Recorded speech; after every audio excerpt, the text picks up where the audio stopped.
encontrarnos en estas jornadas. Le agradezco a todo el equipo de Medicina Preventiva, la Dirección de Enfermedades Crónicas No Transmisibles, a Mariano y a Máximo por esta invitación. Y bueno, desde el Ministerio de Salud estoy coordinando el programa de ejercicio físico para personas adultas. Y nos pareció interesante en el día de hoy charlar justamente en estas jornadas de algunos conceptos que referente a actividad física, ejercicio físico, es bueno conversar, porque aquí tienen ustedes el mail, si quisieran estar en contacto con nosotros, con el Ministerio de Salud, en la parte de enfermedades crónicas no transmisibles, con la dirección.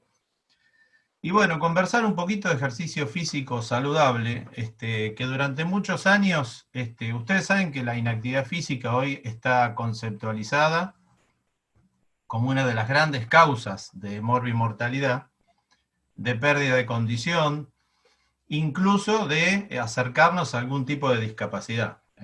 Y un concepto muy importante de los últimos años, es un poco emanado desde de la Organización Mundial de la Salud y desde entidades muy importantes. Durante los últimos años, muchos años, se recomendó realizar actividad física. Y acá hay que hacer una primer mención. Hacer actividad física es una forma de movimiento, como dice acá, para tener un estilo de vida activo. Caminar no es un entrenamiento físico, no es un ejercicio. Caminar es una forma de movimiento natural en la historia de los seres humanos que siempre perduró. Y así se ha recomendado el movimiento, y la gente en general, en vez de cambiar su estilo de vida, intenta a través de la pastillita milagrosa, se intenta a través de algunas cirugías o de algunos otros elementos poder encontrar mejor salud. Pero empezando desde los niños y empezando de la gente joven, actividad física no es desarrollar alguna capacidad. Actividad física es moverse, es poner música y bailar en el living, es subir una escalera, es caminar a hacer los mandados, es hacer jardinería, es lavar el auto.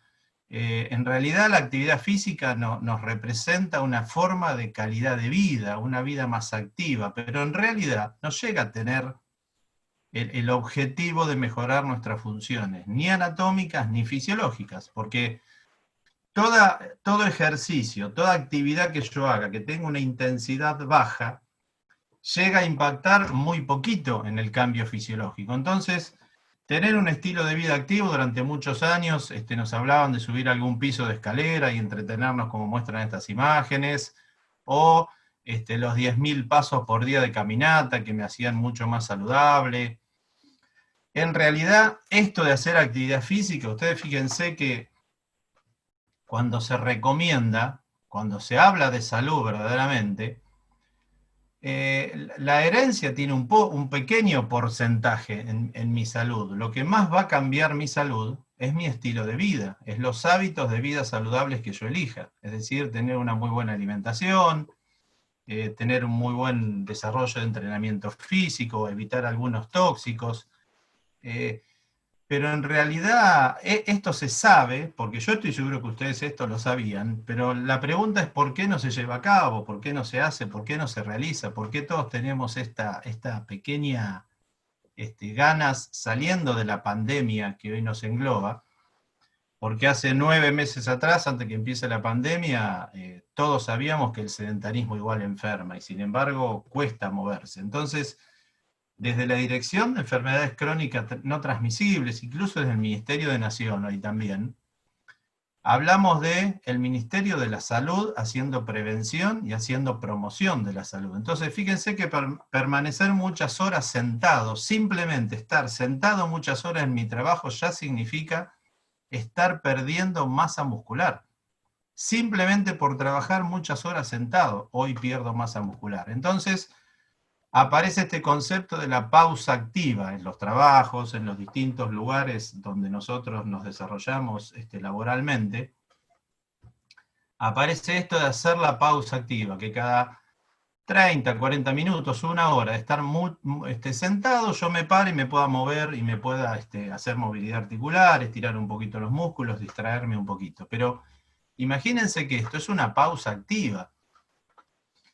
No llega a ser un estímulo de entrenamiento para la salud. Entonces, lo mejor para el ejercicio físico, sistemático, que te permita mejorar la salud, es darle orden, darle continuidad, especialmente al entrenamiento muscular.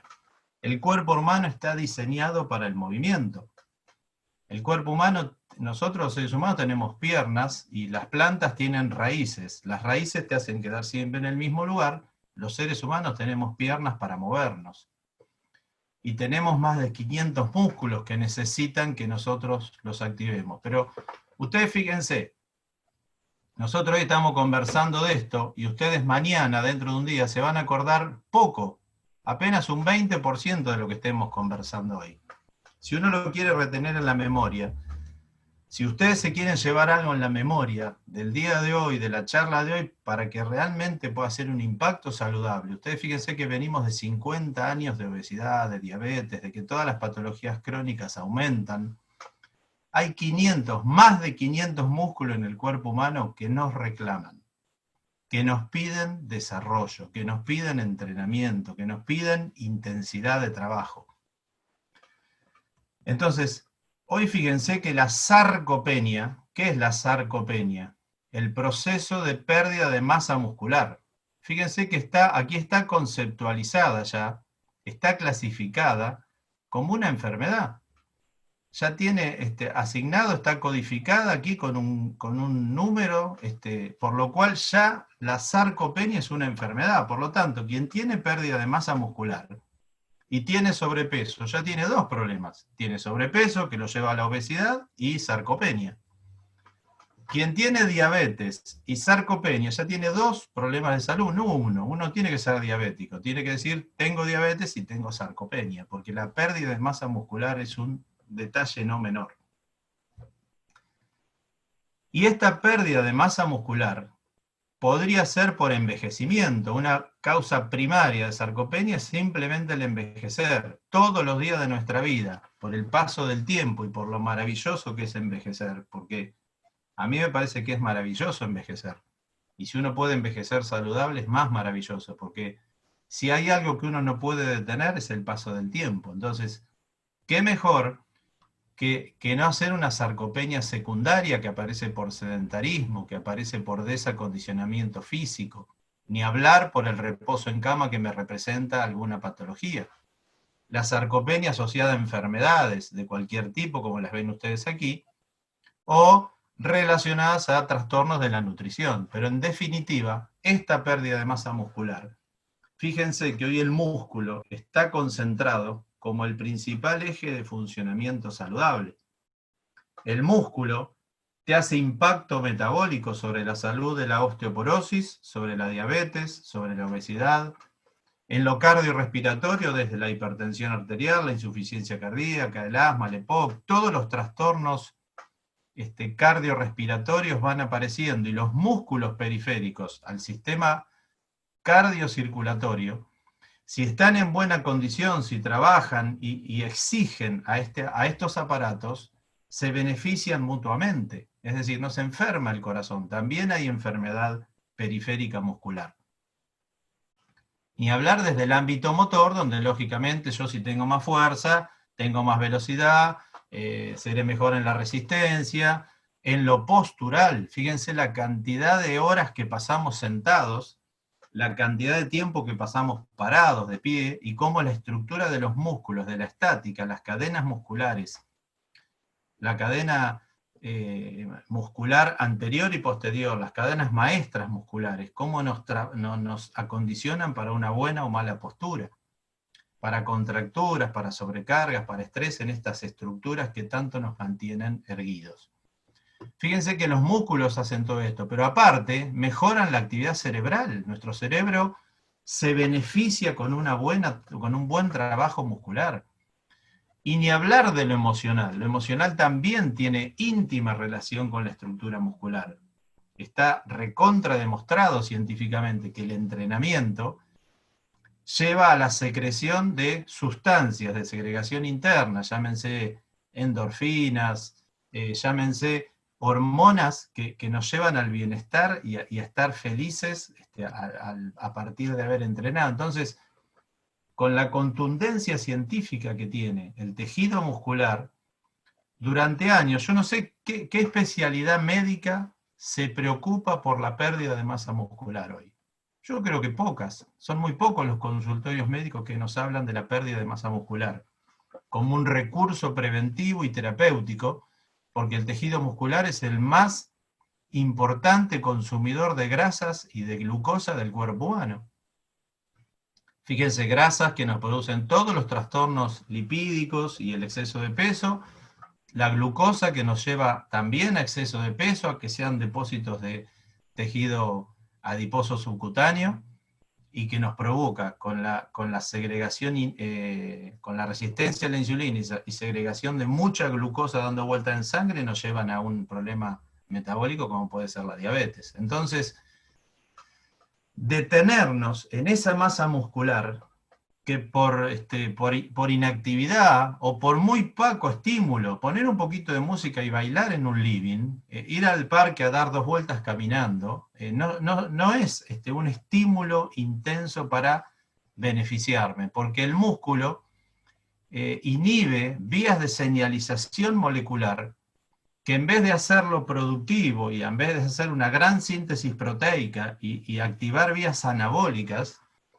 llevan a trastornos que nos producen enfermedad metabólica, por ejemplo, la osteopenia. El hueso está totalmente asociado al músculo. Un músculo sano que trabaja intensamente beneficia al hueso sobre el cual se inserta y al hueso regional. Entonces, vos querés tener buenos huesos, tenés que tener buenos músculos regionales en la zona donde quieras que ese hueso esté sano.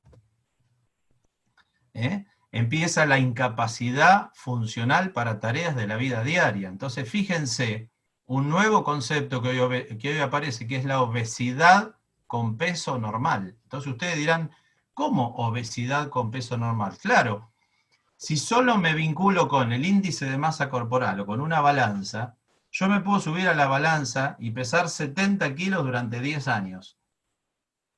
¿Por qué? Porque meto las calorías justas, pero en esos 10 años yo peso siempre 70 kilos, pero fui envejeciendo 10 años. Y en esos 10 años, sin ejercicio intenso, sin trabajo muscular verdadero y real, mi masa grasa fue aumentando y mi tejido magro, mi tejido muscular se fue perdiendo.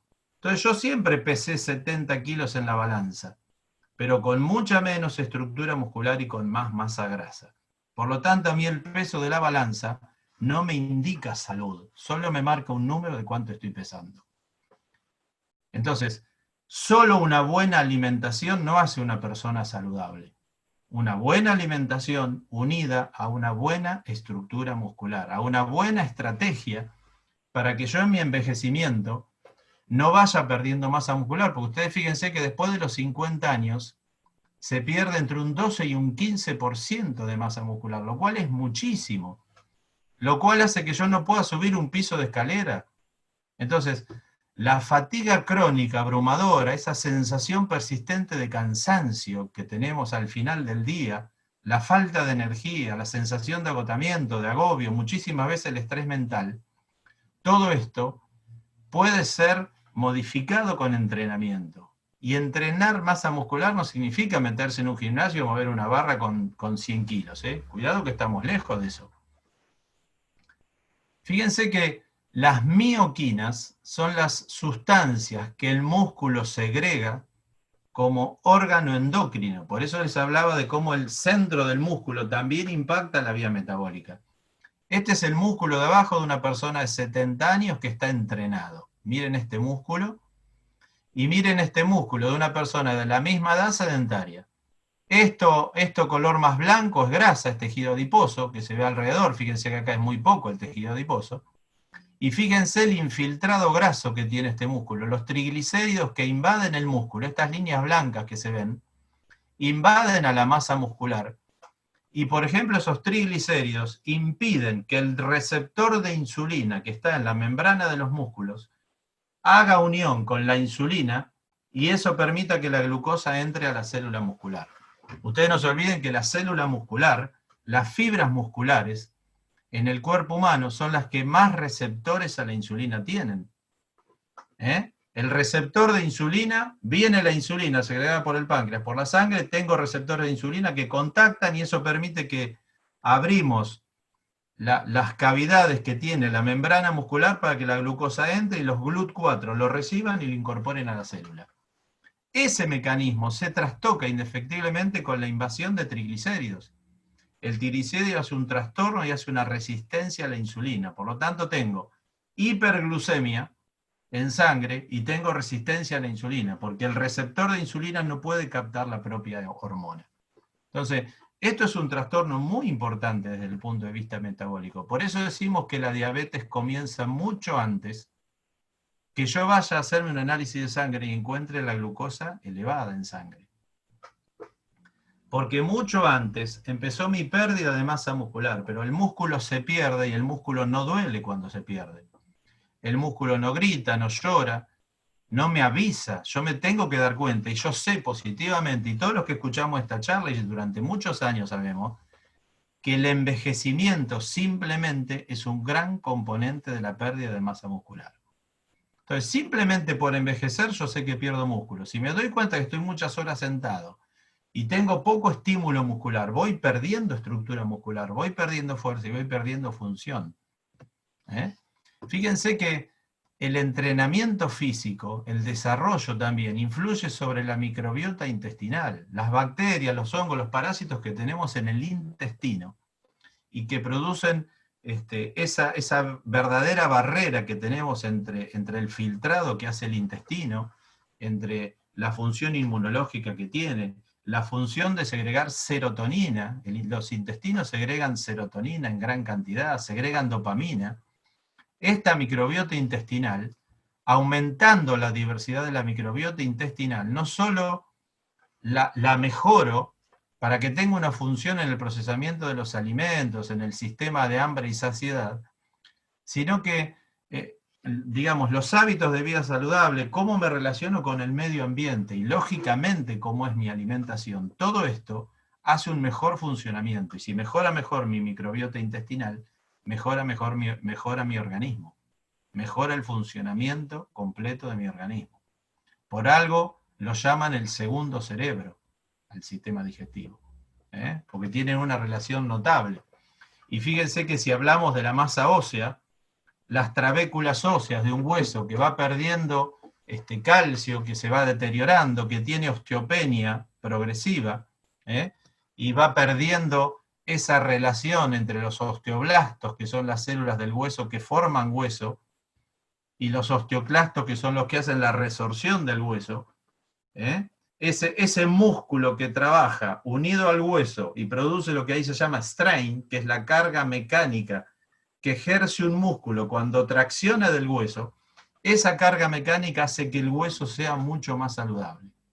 Entonces, el músculo permanentemente asociado a la salud de los huesos, el músculo permanentemente asociado a la salud metabólica, el músculo asociado, fíjense, a la función de ¿quién? De que las personas adultas tenemos algo que se llama, naturalmente, resistencia anabólica. Con el paso del tiempo vamos haciendo una incapacidad metabólica para aumentar nuestra síntesis proteica. Para colmo, si nuestra dieta tiene poca carga proteica, peor aún. Y si no entrenamos la fuerza, peor aún, porque ¿qué es lo mejor para construir masa muscular en el cuerpo? Una buena cantidad de proteínas, una buena cantidad de entrenamiento de fuerza y permitir que nuestras vías de señalización molecular hagan el proceso. Entonces, esto con el envejecimiento, que se llama resistencia anabólica, es decir, que voy perdiendo esta capacidad, yo tengo que revertirla de alguna manera. Tengo que revertirla, tengo que revertir este proceso de pérdida. Entonces, esto también tiene sentido y relación con la función endotelial. Recuerden que las arterias tienen el endotelio, su túnica interna, que es la que segrega el óxido nítrico ante el paso de la sangre cuando se activa por el ejercicio físico. El ejercicio estimula la circulación y produce esta vasodilatación también en los vasos sanguíneos. ¿Cómo cambia la función ventilatoria, la inspiración y la expiración? La inspiración con este músculo que ustedes ven acá, plano, tan conocido, que es el diafragma, un tremendo músculo que tengo que entrenarlo para tener una mejor función ventilatoria. Y los músculos de la expiración, que cuando la expiración es pasiva y estoy sentado en una silla, yo, por simple relajación del diafragma sale el aire, pero cuando la hago activa, la expiración, a partir de los músculos abdominales fundamentalmente, hago una expiración forzada y un gran trabajo ventilatorio. Entonces yo esta función también depende de músculos. Fíjense que una buena función ventilatoria depende de músculos. Como en chiquitos con asma, yo no enseño esta función ventilatoria tan importante. En EPOC, en enfermedad pulmonar obstructiva crónica. Entonces, el músculo siempre apareció como un tejido de poco valor saludable. La mujer, cuando entra en su etapa de la menopausia, cuando baja todo su sistema de hormonas anabólicas, bajan los estrógenos, bajan el factor de crecimiento insulínico, aparece un estrés oxidativo importante y empiezo a tener síntomas que son la percepción de fatiga en la vida diaria. Me empiezo a cansar con tareas que antes no eran así, que antes no me producían tanta fatiga. La mujer tiene mucha pérdida de masa muscular, porque tiene menos testosterona y porque tiene descenso de hormonas que son anabólicas en su menopausia. Por lo tanto, la mujer tiene que entrenar mucho su masa muscular, la tiene que desarrollar, no alcanza con la caminata. Y quiero que quede claro esto, porque durante muchos años, incluso hasta en los consultorios médicos se recomienda caminar, pero se recomienda caminar porque el sedentarismo es tan extremo, sobre todo de la niñez, de la adolescencia o de la juventud, es tan importante el sedentarismo, la inactividad física, toda la función tecnológica, los celulares, las computadoras, que claro, hoy ya caminar parece que fuera un entrenamiento, pero no alcanza con la caminata, no alcanza. Tenemos que cuidar la masa muscular para cuidar el esqueleto. Es muy importante. Fíjense que el cuerpo, muchísimas veces, con el paso del tiempo, cuando hablo del paso del tiempo y de envejecimiento, puedo hablar de una persona de 45 o 50 años, no estoy hablando de los adultos más allá de esta edad. Fíjense que estas alteraciones biomecánicas que tenemos restringen el aparato locomotor y ¿cuántas veces se producen caídas? Las caídas son las lesiones importantes que tengo incluso en el propio hogar. Una caída representa tal vez un daño con una cirugía, con una fractura, con un gran tiempo de invalidez, con un gran tiempo de rehabilitación que me hace justamente de nuevo la pérdida de masa muscular. Entonces, las posturas inconvenientes, todas las compresiones articulares, la degeneración que produce la artrosis, como una enfermedad degenerativa del aparato locomotor. Entonces, yo trato de poner acá algunas referencias bibliográficas para que ustedes entiendan que el equilibrio, yo no digo hacer el equilibrio que hace esta chica acá, porque lógicamente que no tendría sentido hacer esto, pero nosotros en los gimnasios, en los salones comunitarios, en los hogares, en muchísimos lugares donde entrenamos permanentemente, en los CEF, los centros de educación física que tiene la provincia, cada municipio tiene un CEF, con profes de educación física que hacen excelentes trabajos, pero que necesitamos que el profe lo haga. La recomendación de ejercicio fundamentalmente tiene que ser del profesor de educación física, que es el que ha estudiado, se ha capacitado y se ha formado en esta tarea de mantenimiento de funciones orgánicas a través del ejercicio. Entonces, fíjense, estas posturas, cualquiera de estas, fíjense esta señora caminando, esquivando estas escaleritas que se arman en el piso con una esfera, esta es otra posición de equilibrio, empieza a aparecer el bastón con el envejecimiento porque me empiezo a sentir inseguro. Y al sentirme inseguro, dudo de mi propia reacción, de mi propia coordinación. Fíjense, trazar una línea en el piso y caminar sobre ella con un pie delante del otro. Cuando esto ya anda bien, puedo hacer equilibrio sobre una barra, sobre una viga, algo que un nenito hace permanentemente en una plaza, y que después el transcurso de la vida me los va haciendo perder. Entonces, el equilibrio es una función trascendente, pero ¿cómo este hombre se queda parado sobre su pierna si no tiene fuerza en los músculos? Va a ser imposible que pueda hacer eso. Entonces, el entrenamiento va desde la zona media de la estructura, del tórax, a los brazos, a las piernas, y fundamentalmente a las piernas. Las piernas son las que hacen la propulsión del ser humano. La gran cantidad de masas musculares, la mayor cantidad de masas musculares están en las piernas, en el cuerpo humano. Entonces, necesito tenerlas fuertes, necesito tenerlas bien las piernas. Otros disruptores endocrinos que hoy aparecen, y por eso este detalle hoy, esta pandemia nos ha llevado a que tenemos alteraciones emocionales muy importantes, alteraciones del sueño, dormimos mal, el trabajo ha cambiado nuestra forma de trabajo, muchas horas virtuales. Todo esto hace una alteración neurometabólica sobre el hipotálamo que me cambia la segregación, por un lado de las hormonas, pero por otro también de mis características, de mi conducta, de mis emociones. No saben lo que siente la persona que entrena y la persona que hace ejercicio. Vos le decís por 3 o 4 días que no puede entrenar y le cambia su conducta, le cambia su estado de ánimo, porque el ejercicio es formidable y el que lo hace con continuidad percibe eso en su propio cuerpo, lo percibe totalmente. Entonces, el ejercicio también es un gran analgésico y es un gran antidepresivo. Contribuye a aumentar el bienestar general. Entonces, no solo hago ejercicio por un rollito, no solo lo hago por la glucosa, lo hago también para sentirme mejor, para mejorar, fíjense, para mejorar la postura. Qué importante estas posturas cuando yo tengo buena estructura de masas musculares que me cuidan. Mi columna cervical, mi columna lumbar, evitando algunos daños que tienen los discos vertebrales, que se van deshidratando por malas posturas y van provocando un deterioro que cada vez se hace más funcional.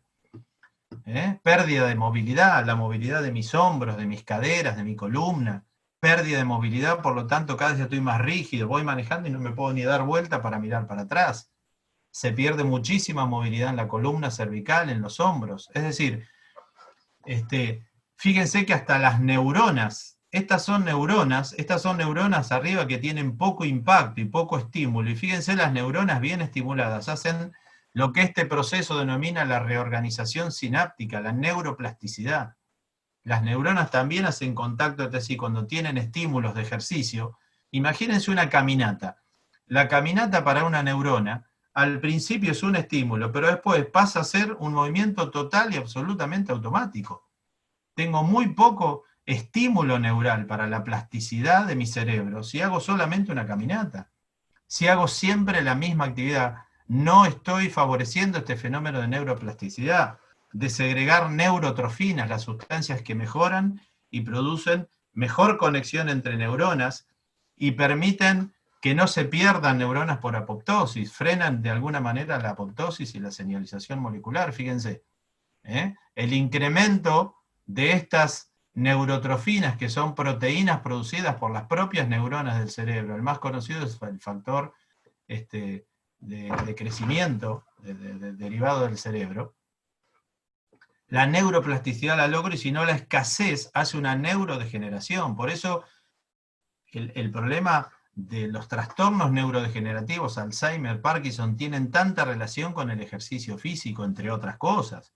También con cambios cognitivos, con estímulos de varios ámbitos, la música, las artes, los hobbies. Muchas cosas estimulan la neuroplasticidad, pero el ejercicio fundamentalmente lo hace. Entonces, la adaptación orgánica a lo que yo entreno tiene que pasar primero por la masa muscular y después seguir por lo cardiovascular o por la actividad que a uno le guste. Pero la fuerza muscular con ejercicios simples, con movilizar cargas, con hacer posturas, con trabajar la ventilación y la respiración pulmonar. Pero yo les pido algo, por favor, esta persona que va caminando y que tiene esta artrosis de rodilla, ¿cómo no va a sufrir? ¿Cómo yo le puedo decir a alguien que tiene una artrosis y que tiene pérdida de masa muscular, que salga a caminar cuando recontracarga sus articulaciones y provoca sufriendo peor? Entonces, por favor, no mandemos a caminar a la gente si ha perdido masa muscular y no tiene fuerza, porque el deterioro tal vez va a ser peor aún. Es mucho mejor hacer trabajos posturales y otro tipo de organización, otro tipo de estructura que yo pueda hacer. Entonces, fíjense un corazón saludable y un corazón rodeado de grasa. Esto es grasa que se va pegando, grasa visceral, endovisceral, que se pega a las vísceras, a los órganos, sobre todo la grasa que tengo en la zona media, la endovisceral, es la más riesgosa para la salud cardiometabólica. Entonces, es clave, yo la grasa corporal la saco a partir de cómo el músculo se activa y consume grasa y consume glucosa. Entonces, ¿cómo saco la grasa del cuerpo humano? A partir de los músculos que entrenan, a partir del músculo que trabaja. Y si tengo músculos dañados, si tengo músculos que se han perdido, ¿dónde voy a hacer este consumo de glucosa y de grasa? Si no tengo estructuras anatómicas que son las que favorecen esto. Entonces, no conozco ninguna pastilla, ningún medicamento que produzca todos estos beneficios. Fíjense el grado de evidencia científica hoy. Hoy ya no se duda. Todos sabemos que entrenar está bueno, que el sedentarismo no es saludable, pero entonces estamos equivocados. ¿Por qué la mayor parte de la población es sedentaria? Porque falta la fuerza de voluntad de romper con la quietud y de salir a hacer ejercicio. Entonces, elijamos actividades que nos activen, que nos gusten, que nos produzcan ejercicios musculares, ejercicios ventilatorios, de respiración, de movilidad articular. Fíjense, toda la prevención que hacemos, por eso nuestra dirección de enfermedades crónicas no transmisibles habla de prevención, no de tratamiento. Yo no quiero ir a tratar enfermedades, yo quiero hacer prevención, yo quiero que la gente no se enferme. No yo, la dirección, cualquier sistema de salud pretendería que la gente no se enferme. Que no tengamos que tratar de enfermedades, sino que podamos hacer reducción de causas y deterioro, incluso cognitivo. Fíjense aquí, reducción de depresión, ansiedad y trastornos cognitivos. Entonces, no solo estamos hablando de estas cosas que tienen que ver con pérdidas. Entonces, mi mensaje final, para no hacer esto tan largo y que podamos charlar o poder hacer alguna pregunta, algún comentario, el mensaje final para que se lo lleven es: cuiden su masa muscular, entrenen su masa muscular, no permitan que el envejecimiento y el deterioro por sedentarismo haga que los perdamos. Bueno, gracias a todos los que me han invitado en el día de hoy y estoy a su disposición. Muchas gracias.